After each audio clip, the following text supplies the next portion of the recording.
Hey guys, what's going on? Back with another tier list. This time we're going to be looking at the best jiu-jitsu competitions, and I'm speaking as a competitor who's done all these competitions that I have listed out below, and we're going to be rating it by three main criteria. The first one is going to be price. Is this relatively cheap, 70 to 80 bucks? Not super expensive, not breaking the bank, pretty affordable, or is this pretty crazy? Certain tournament I'm going to call out here when we're later on the list. One certain organization that I'm going to call out. But is the price relatively cheap, or is it more crazy? It's like 180, 200 bucks just to sign up. And the second thing we're going to be looking at is accessibility. Is this tournament relatively accessible, or do you got to go catch a plane, catch a flight, or drive down 5 to 6 hours to go compete? Or is it in your general vicinity for most people? Also, I'm American. I live in Washington. I'm going to be rating these tournaments from that perspective, so there might be a bit of bias, just keep that in mind. But some of these tournaments I'm reviewing are outside of America as well, but I'm just going to be talking about my experience and where I think each one of these land on the tier list. And the third and final criteria we're going to be looking at when rating all these is the level of competition. Are we going to be going against a high-level jiu-jitsu athlete throughout the brackets that we're going to be competing at? Or are we going to be going against a wet towel or someone who just came off a 12-hour FedEx shift? Not hitting on FedEx workers. I worked there for 2 weeks and I quit it because I fucking hated it. So no hate, it's a tough job. But basically we're going to be looking at generally the number of entrants / are there good people that compete there. Now I also got to mention the fourth and final criteria we're looking at is the rule sets. Is this a rule set that promotes action, or is this a certain rule set that promotes stalling that we might be talking about later? With that, we're going to be moving on to our first organization, Grappling Industries.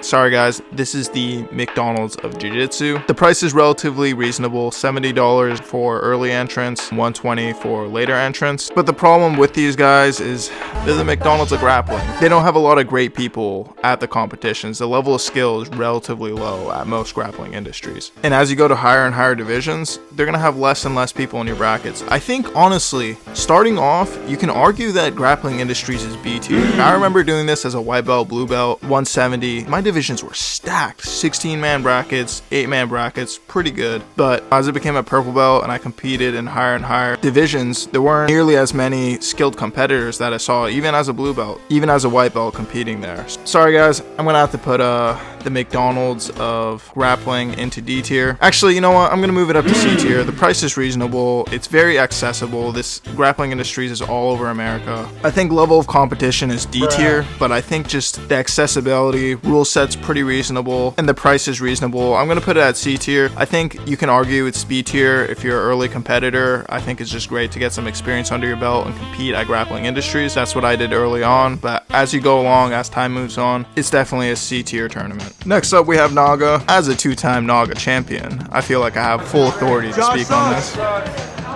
For NAGA, the price is relatively reasonable. It's $79 for early registration. I normally pay $80 to $90 whenever I do these, but if you register late, it can be anywhere from $140 to $170. So don't register late with these guys. But you know, that $80 up front, pretty reasonable price. More importantly, you get a really cool belt if you win. So in terms of level of competition, I think it's fairly solid. You're gonna definitely get better level of competition than Grappling Industries. You're gonna get more skilled people. I've had like 8 to 10 man brackets in advanced divisions. I've also had some misses though, where it's only like 5 to 4 people in advance. Kind of depends on your tournament and the region, but generally pretty good amount of people showing up, pretty skilled amount of people that are there. And it's relatively accessible tournaments. It's hosted all over the United States, and the price is pretty reasonable. I think it's a solid baseline tournament. Like this falls into B tier every single time. I think it's a good standard level tournament. The rule set's pretty good in terms of rewarding aggression. There's a lot of opportunities to score, and I do think it's just a solid baseline for most tournaments. Next up, we have ADCC Opens. I broke up ADCC Opens and ADCC Trials into two different categories because they're technically separate tournaments. But anyways, getting into it. So the price of ADCC is pretty good. It's $125 to sign up, $75 per additional division. A little on the pricier side, but not insanely expensive. We're not paying $200 to go to a tournament. They have a very solid rule set. It promotes a lot of action. 3 minutes of sub only, 3 minutes of points, and then an overtime period where you can't pull guard. So very solid rule set in my opinion. Promotes aggression very well, and you will get hit for stalling if you try to stall out a match. And then in terms of convenience to go to, generally in my experience, it's hosted at every major city or hosted at most most big cities, but it can be anywhere from a 3-hour car ride away to a plane flight away. I've flown out, I've drove down to go to these, I've gone to Vancouver, I've gone to Portland for this. I'm based in Washington, so it's like 3 hours each way. But the convenience is pretty good. It's not like I need to fly every time I want to go to ADCC Open. Generally, a couple times a year, these are hosted around most big cities in the US. And even outside the US, ADCC Opens are all across the country. They're pretty good. I know ADCC gets a lot of shit, you know, they're not great on fighter pay. I got a big rant coming later in the video, so stick till the end for that. They're not great on fighter pay, but in terms of ADCC Open, for the everyday competitor, if you want to go against a high-level competition, go against the best guys in your region, ADCC Open is definitely the best tournament for that. As a competitor, should they pay their athletes? Of course. Are they paying their athletes? Fuck no. But in terms of level of competition, price, convenience, this is just the gold standard. I'm gonna have to put ADCC Open at S tier. And then real quick on ADCC Trials, not gonna take a ton of time with this. I'm gonna put it in S tier as well. The only big difference is the convenience is worse, but the level of competition is gonna be better. And obviously there's an actual reward for winning the Trials versus the Open. You get a cool medal, but that's it. But this is just Trials as a whole. I felt like I had to put in a separate category because the level of competition is simply different. Alright, next up I have the Revolution. I debated even putting this in at all because this is a Washington only tournament, but I've seen people travel all the way from like Idaho all across the West Coast to go to this one, and it is the biggest tournament in Washington. Yeah, you got over 2,600 people signing up to this, so I'm gonna throw this in. Biggest tournament in Washington. In terms of pricing, it's pretty good. $75 for early registration, and then $92 for late registration for one division. Pretty good pricing. We're definitely not breaking the bank with these guys. The rule set's very standard, very similar to the Grappling Industries rule set, and the level of competition is pretty good. You know, I'll have like 8 to 12 man brackets for most men's divisions from beginner to advanced. It's not an ADCC Open, you're not gonna have 32 people in your bracket, but it's still a relatively solid level of competition, and the rule set is solid as well. Only thing is no heel hooks are allowed at any level. But yeah, in terms of convenience, if you live in Washington, you can say this tournament's S tier, but if you're anywhere outside of Washington, you're not gonna fly all the way across to go to this tournament. If you're somewhere on the West Coast, it's maybe more reasonable, but just because of how bad the convenience is, I'm gonna put it at B tier. Everything else is very solid though. It's hosted 3 times a year. There's a reason it's the biggest tournament in Washington, so gonna throw it in at B here. Alright, and finally we have IBJJF. I'm gonna be separating these two into 2 separate categories. We're just gonna have the IBJJF Opens in one category, and then we're gonna have Pans, Worlds, and Euros in another category. So for basic IBJJF Open, the price is $134 early registration, then $162 late registration. The second highest price on the list. You'll see what the first one is in a bit, but you got a crazy expensive price. And then in terms of just the Open, the level of competition isn't always too great. I'll put it somewhere around the level of NAGA or the Rev, but the IBJJF Open isn't always bringing a ton of people in. And then in terms of convenience, it's pretty solid. They host a bunch of Opens all around the country that are in driving distance of most major cities, so I'd say the convenience is pretty solid. In terms of the rule set, being completely transparent here, the rule set's pretty awful. It promotes stalling, and it really incentivizes getting the lead and then holding on to it, or winning by a penalty point or judge's decision point. They have like 3 separate point systems. They have penalties, judges' favors, and then your actual point score. Rule set's pretty boring. The refs are notoriously strict over every little thing. I've had a ref penalize me and my opponent because we were goofing around a little during a match. I've seen refs DQ people because they think they have hair gel or their opponent fakes reaping. This sort of thing happens all the time. And IBJJF refs are sort of notorious for this sort of thing, but they're extremely stringent over the rules in a boring rule set format. Like, this rule set literally just promotes stalling. And if you want to win the matches, you kind of got to play that game. But taking all these factors in, a high price, convenience is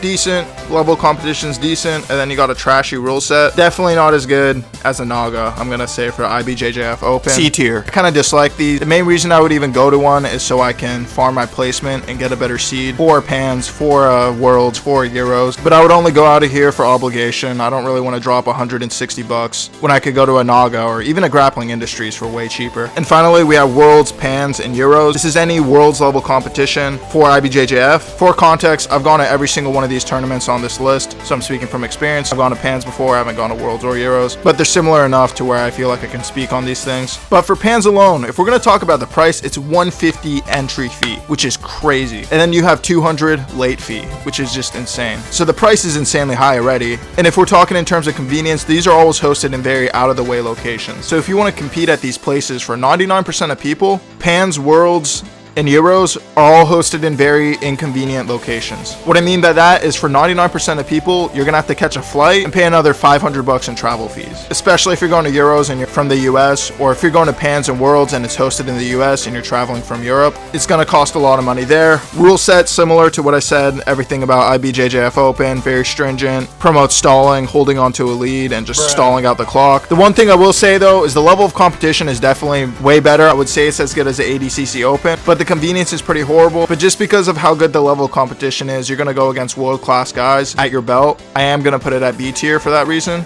But a big problem with IBJJF and all these other tournaments, maybe besides Trials if you go and win ADCC, but a big problem, especially for IBJJF because of how much money you're spending in it, is if you win a gold medal at Worlds or at Pans or at Euros, it doesn't mean anything. Like, you get a cool medal, you get a nice Instagram picture, and you get that as an achievement, but you don't get any financial reward for that. And this is kind of the rant I was talking about earlier with fighter pay. If you win a world championship, you should get rewarded some amount of money. I'm probably gonna make a whole different video just ranting on this, but I do want to say it's insane how much money the organization like IBJJF is making and charging their competitors, and then in turn giving back to them, which, spoiler alert, they're giving them nothing. And I think all these tournaments suffer from that same problem. Maybe you could argue NAGA doesn't because they're absolute division and get $1,000. The fact that you can win a world championship and you get no award for it is just insane to me, considering how much money they're making from this. Real quick on that fighters rant, everything I just said applies for Pans and Euros, but for Worlds they do pay for competitors, only for the black belt division, which really sucks if you're any other belt. From 2 to 8 man brackets, it's 5K, going all the way to 8K for brackets over 33 people. But that being said, if IBJJF earns 15 million to 50 million a year and only 400K to 850K goes to athlete payouts, that means anywhere from 1% to 5% of the revenue goes to athletes, which is pretty crazy to take almost 97% of the profit and put it in their pocket, and then to turn around and give peanuts to the athletes that put their bodies on the line for the sport. Anyways, rant over. I hope you guys agree with my list. Let me know if you disagree with my list in the comments. If you think IBJJF should be S tier, or I mean, going back to my last video, if you're dumb enough to think that Fireman should go in the S tier, I'm talking to you, Ben, then let me know in the comments as well. I hope you guys enjoyed. I'm going to be trying to get more of these type of videos out. Like and subscribe.